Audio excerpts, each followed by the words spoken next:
When it comes to Five Nights at Freddy's, the connections between the books and the games have always been loose overlays that are both connected and doubtful. The books say a lot to seemingly explain the games, but often do not physically appear in the games, and their cookie-cutter quality and numerous errors lead to questionability of what is purposeful and what is not. Keeping that in mind, the situation with GGY is pretty complex. As you likely know, Gregory is the playable character in Security Breach.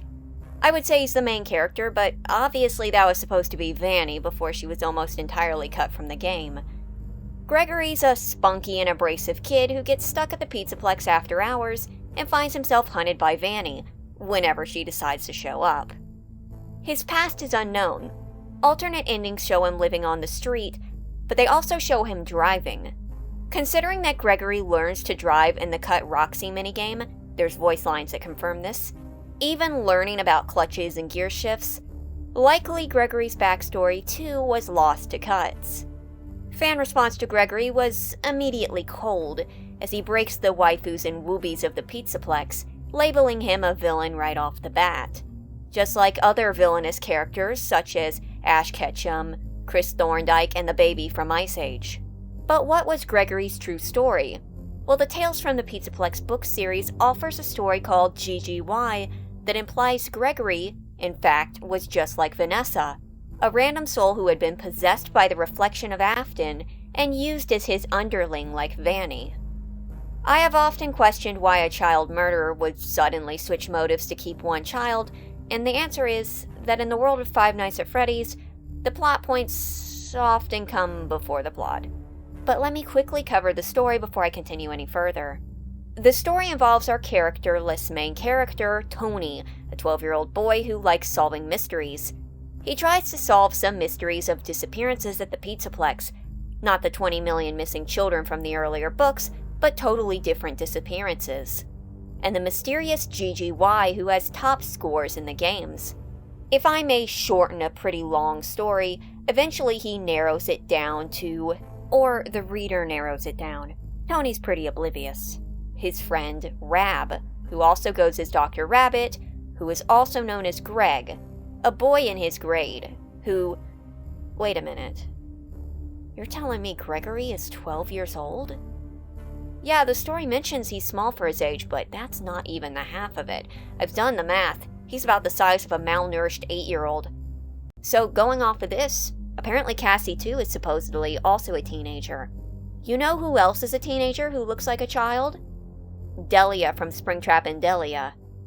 We don't get to talk about Springtrap and Delia anymore. Anyway, so to skip a rather long story, the evil Greg lures insert character name here back to the Pizzaplex with a threatening line. We'll get you cheered up. Okay, so funny story. I read GGY when it first leaked, and I misremembered this line as, I'll show you a good time. And it wasn't until I was editing this video that I realized, wait, that doesn't sound right.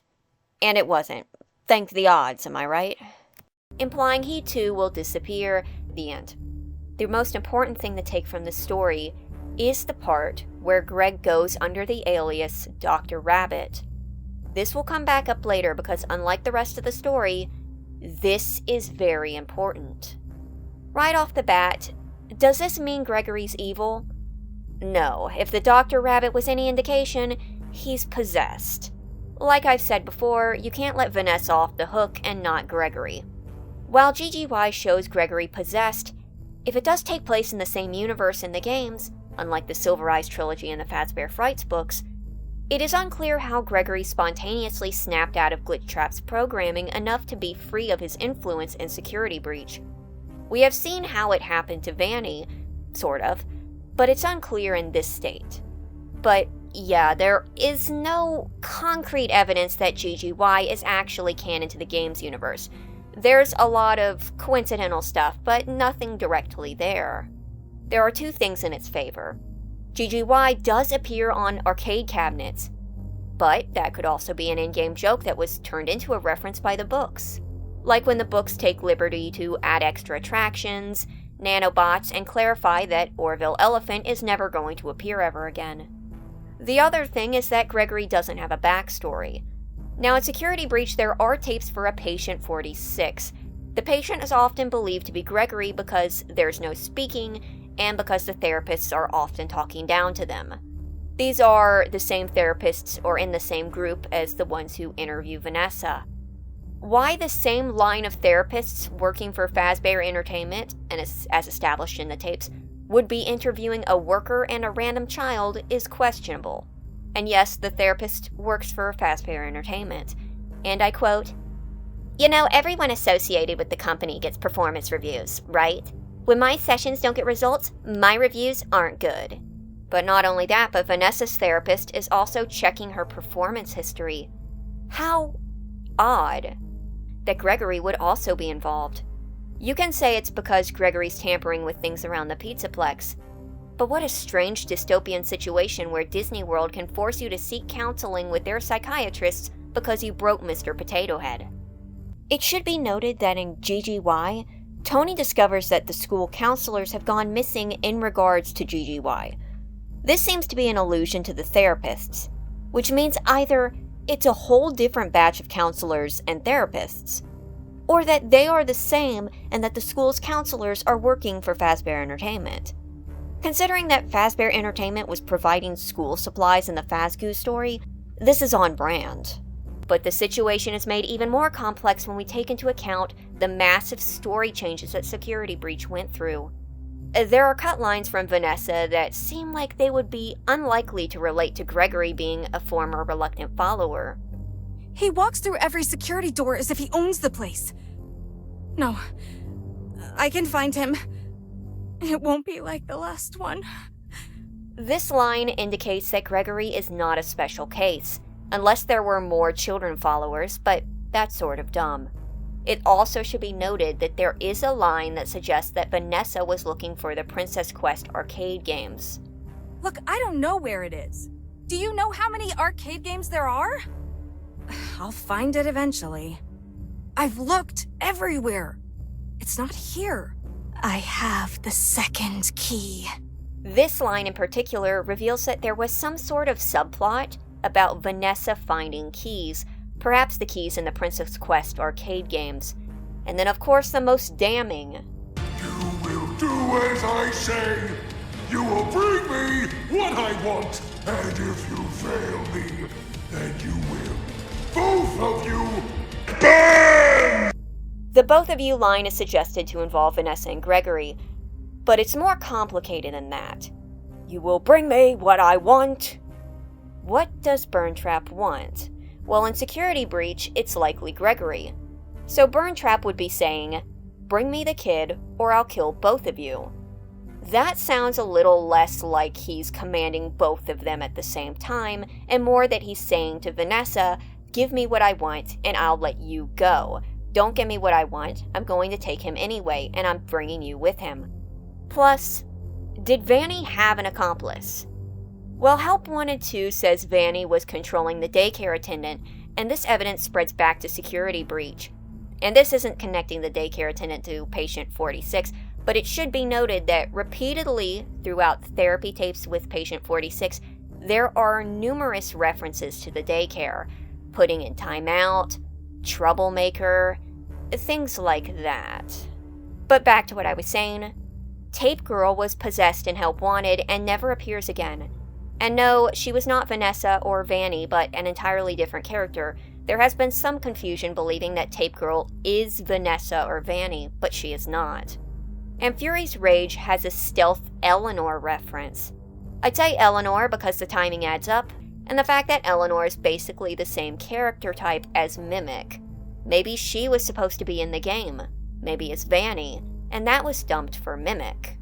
Another thing that goes against GGY is that the plotline does not exist in the games. In FNAF's 4 modern-like games, Help Wanted, Security Breach, Ruin, which is actually a DLC, and Help Wanted 2, Gregory being possessed, his backstory, none of that is ever confirmed. The closest we get is a non-confirmation, one that might also lead to him just being a homeless kid, and that is Vanessa seemingly adopting him at the end of Security Breach. Now, you may say that GGY was confirmed by Scott because it was referenced in his Chicken Space parody game, but the game is a tongue-in-cheek parody of FNAF, referencing theories, memes, such as Buff Helpy, and just whatever's in the now. Parody games have referenced Dream Theory, but that doesn't mean it's currently canon. Also, Bondage Bonnie is in the game.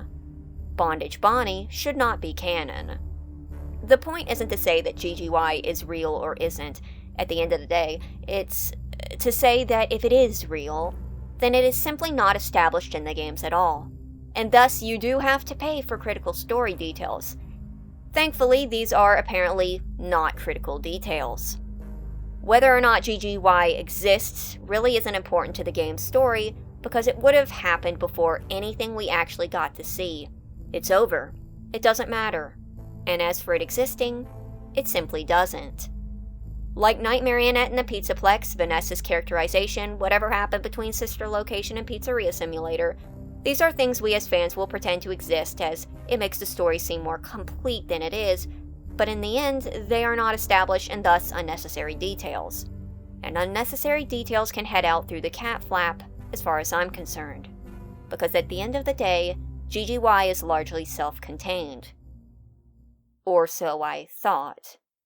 So the rest of the video was initially going to be me going into why I think making a child a villain is as dumb as those takes about how Home Alone's Kevin McAllister is some sort of evil sociopath because he set traps to the threatening robbers breaking into his house.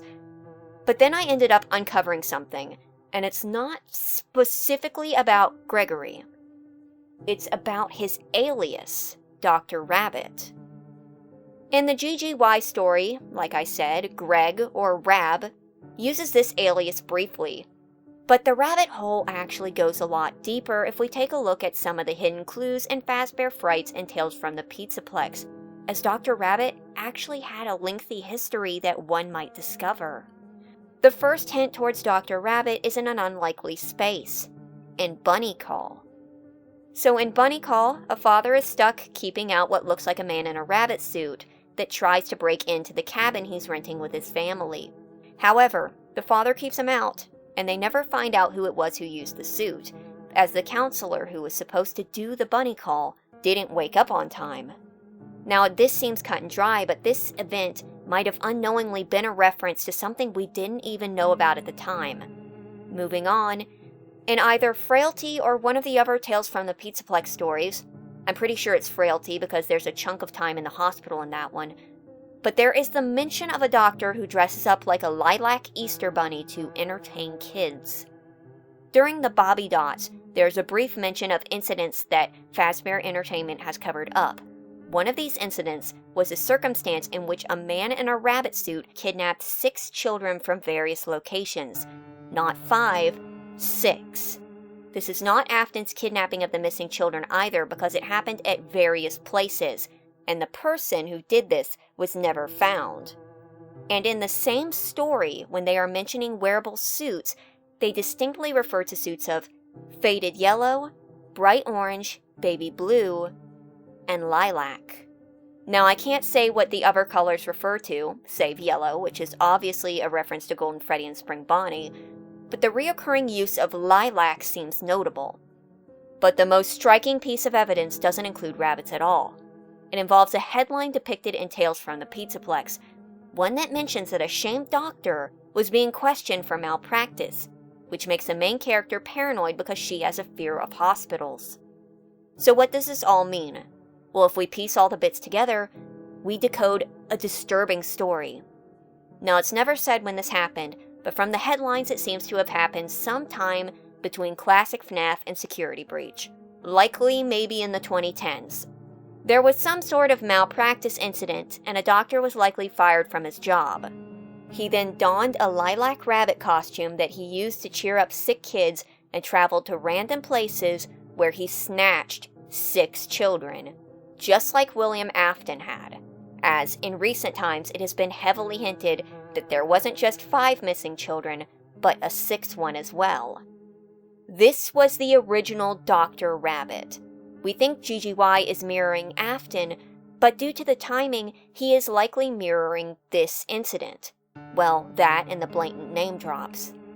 As for what happened to the children or anything else, we don't know.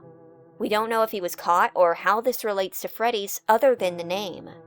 But we do have one final clue, and it is due to a single line that we can attribute directly to Dr. Rabbit himself. One line that we know all too well. And that line is, I am Dr. Rabbit. Back around the early 2010s, a little before and leading into them, a trend of videos got popular on the internet. YouTube poops. You might have heard of them.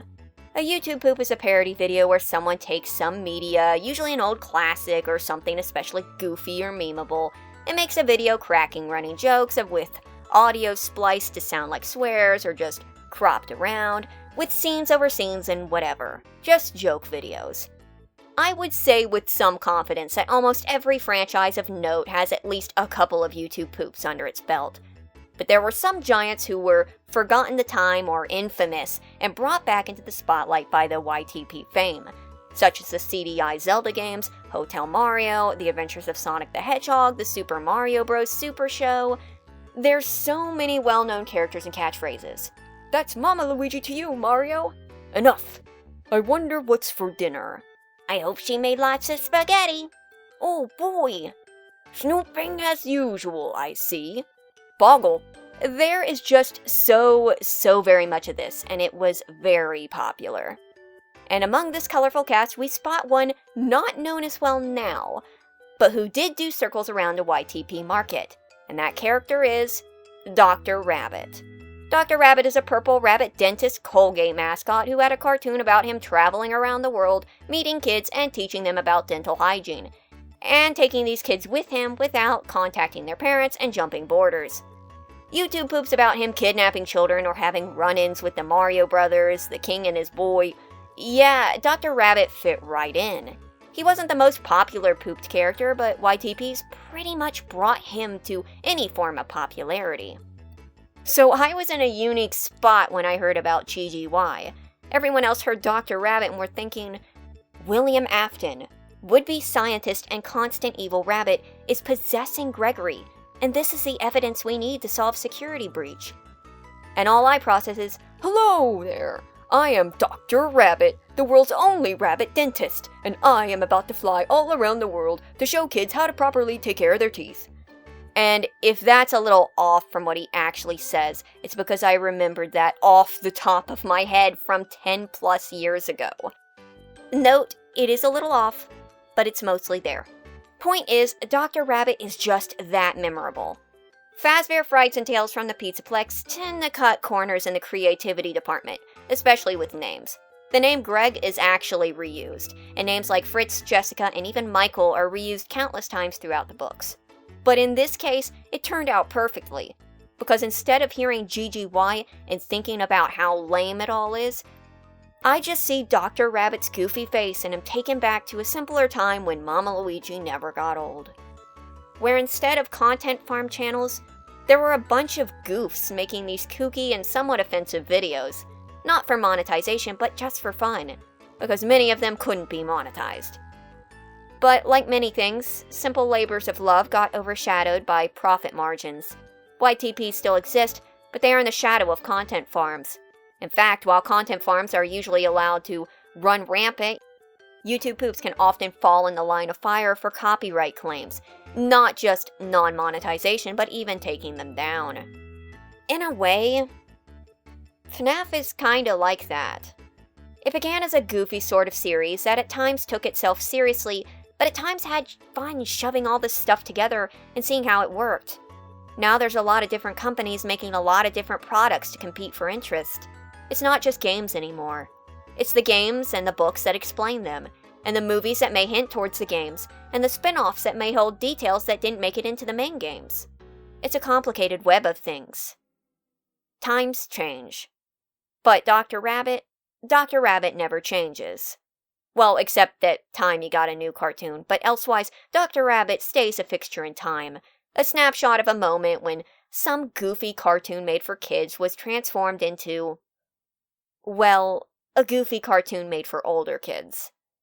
And I hope that from now, whenever you hear anyone say the name Dr. Rabbit, you will see this face. And you will. Dr. Rabbit wills it. Thank you for watching. And April Fools.